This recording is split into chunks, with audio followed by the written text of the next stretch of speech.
Hello guys, bersama saya lagi dalam Orang Dapat Channel dalam segmen Suara Orang Kampung. Oke, so sebelum kita teruskan untuk berita yang terkini, berita dari Istana yang di Pertuan Agung. Oke, so jangan lupa untuk support Orang Dapat Channel dengan cara tekan butang subscribe, like dan share. So mari kita ikuti berita terkini petang hari ini. Ini dia tita yang di Pertuan Agung kepada Zaid Hamidi dan juga UMNO Barisan Nasional. Sahabat-sahabat semua, seperti mana yang kita tahu, sebentar tadi baru saja pemimpin-pemimpin UMNO dititahkan oleh yang di Pertuan Agung untuk menghadap ke istana. Jadi apakah sebenarnya yang dinyatakan di dalam pertemuan itu? Ini dia sahabat semua, tiga pimpinan tertinggi Barisan Nasional tiba di istana. Jadi mari kita baca sebentar kenyataan berita ini.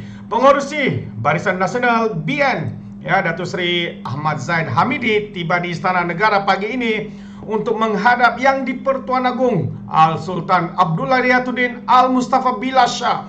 Kenderaan berwarna putih dinaiki Ahmad Zaid memasuki Istana Negara melalui pintu 2 pada kira-kira jam 10.45 pagi tadi. Sejurus selepas kenderaan timbalan pengurusi BN Datuk Seri Muhammad Hassan tiba pada jam 10.40. Ini dia Muhammad Hassan dah tiba dan juga turut masuk melalui pintu sama ke Istana Negara ialah Setiausaha Agung Barisan Nasional Datuk Seri Zamri Abdul Kadir. Ini dia sahabat-sahabat semua. Jadi apakah sebenarnya yang dibincangkan? Apakah yang di Pertuan Agung titahkan kepada Zaid Hamidi ini? Jadi sahabat-sahabat semua, ini yang rakyat mau tahu. Adakah UMNO Barisan Nasional akan mengambil langkah mengkhianat atau menderhaka ataupun tidak mengikut cadangan yang diberikan oleh yang di Pertuan Agung, sahabat-sahabat semua. Jadi saya ingin kita membawa satu lagi kenyataan terkini yang kita bawa daripada berita daripada berita Malaysia Kini. Agung titahkan Barisan Nasional sertai Kerajaan Perpaduan, kata Zaid Hamidi. Ini dia sahabat-sahabat semua, berita yang baru saja masuk dan titah yang di Pertuan Agung mahukan seperti mana yang dimaukannya, seperti mana pertemuan bersama dengan Datuk Seri Anwar Ibrahim bersama dengan pengurusi Muhyiddin Yassin, pengurusi Perikatan Nasional yang di Pertuan Agung sendiri mau menyatakan untuk menubuhkan kerajaan perpaduan. Namun sedikit mengejutkan apabila pengurusi Perikatan Nasional menolak cadangan daripada yang di Pertuan Agung, tapi berbeza pula dengan Datuk Seri Anwar Ibrahim menerimanya dengan hati yang terbuka, karena inilah yang terbaik untuk negara kita hari ini, sahabat-sahabat semua. Jadi saya ingin membacakan berita ini untuk kita semua. Apakah kenyataan daripada istana ini? Ini dia pengurusi BN Ahmad Zaid Hamidi berkata yang di Pertuan Agung menitahkan bahawa kesemua 30 ahli parlimen parti itu mesti mengambil bahagian di dalam kerajaan perpaduan yang dimahukan atau dicadangkan oleh yang di Pertuan Agung. Memberitahu hal itu kepada Malaysia Kini, Ahmad Zaid berkata dia bersama dua lagi pemimpin tertinggi gabungan berkenaan menerima titah tersebut semasa menghadap Sultan Abdullah Sultan Ahmad Shah di istana pagi tadi hari ini, sahabat-sahabat semua. Jadi apalagi ditanya mengenai sikap berkecuali BN seperti yang dinyatakan beberapa pemimpin parti itu, Ahmad Zaid menjawab, tidak ada, katanya, tidak ada, bukan itu titah tuanku, katanya. Titah tuanku ialah bentuk kerajaan perpaduan, jelasnya lagi.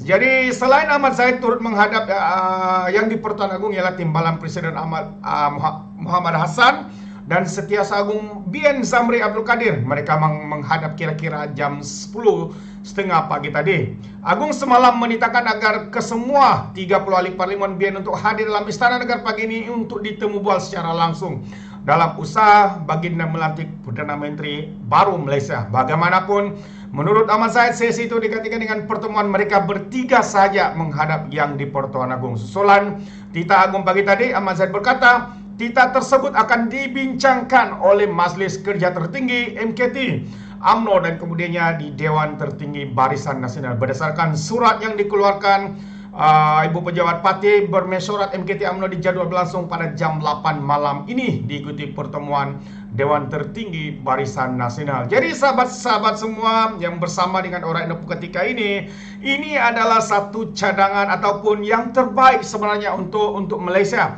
Saya sendiri menganggap dan berpendapat cadangan yang diutarakan, dicadangkan oleh Yang di-Pertuan Agong ini adalah cara terbaik untuk kita membentuk kerajaan dalam masa yang singkat ini. Sebab hari ini negara kita tidak punya pentadbiran, kita masih tergantung karena tidak ada kerajaan, tidak ada Perdana Menteri dan sebagainya. Dan apa yang dimaukan oleh Yang di-Pertuan Agong ini adalah satu yang terbaik untuk menyelesaikan kemelut pelantikan Perdana Menteri khususnya untuk membentuk kerajaan baru. Namun agak menyedihkan seperti mana yang saya kongsikan pagi tadi daripada pihak Perikatan Nasional. Pemimpin mereka begitu sombong, pemimpin mereka begitu ego untuk menolak kononnya. Dia sudah sign surat itu, tapi menulisnya tidak bersetuju. Sehingga begitu sekali mereka sombong dan ego. Karena apa sahabat semua? Pada pandangan saya karena mereka mau mempunyai kuasa sendiri. Mereka sendiri untuk mau berkuasa. Inilah yang mereka kejar sahabat-sahabat semua. Tapi hari ini persoalannya adalah adakah UMNO Barisan Nasional akan mengambil langkah yang sama seperti yang diambil oleh Perikatan Nasional, yang diambil oleh Muhyiddin Yassin itu sendiri sahabat-sahabat semua. Jadi ini agak-agak mengejutkan kita. Sekiranya ini berlaku, kita tahu bahwa mereka ini pastinya bukanlah mengutamakan rakyat semata-mata, tetapi mereka mengutamakan kepentingan kepatihan mereka, kepentingan untuk mendapatkan jawatan, kuasa, dan sebagainya. Sebagaimana pula dengan pandangan Anda, saudara-saudari, sahabat saya yang mendengar video ini, adakah Anda bersetuju bahwa mereka yang menolak cadangan ini adalah penderhaka kepada istana,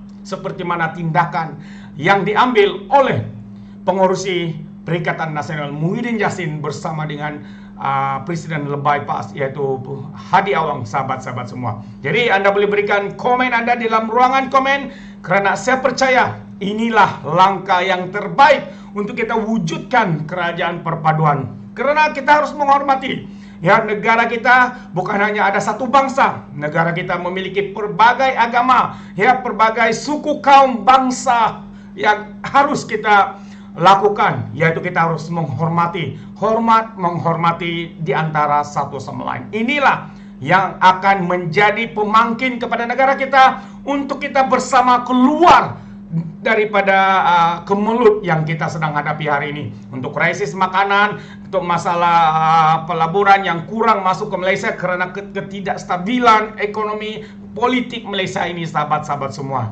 Jadi itu saja yang saya ingin kongsikan petang hari ini. Apakah tindakan atau keputusan yang bakal diambil oleh UMNO Barisan Nasional ataupun Zahid Hamidi? Adakah mereka akan menerhaka, menolak seperti Perikatan Nasional? Anda boleh berikan komen Anda dalam ruangan komen. Jadi sahabat-sahabat semua, saya ucapkan sekali lagi terima kasih karena bersama dengan Orang Indo Channel. Dan sehingga itu izinkan saya untuk mengundurkan diri. Seperti biasa, peribahasa mengatakan, tapapun kangkap, dua tahun keinginan. Dalam bahasa Melayunya, tepuk dada, tanya selera. Sekian saya daripada Orang Indo. Kita berjumpa lagi untuk info yang berikutnya. Sekian, bye-bye.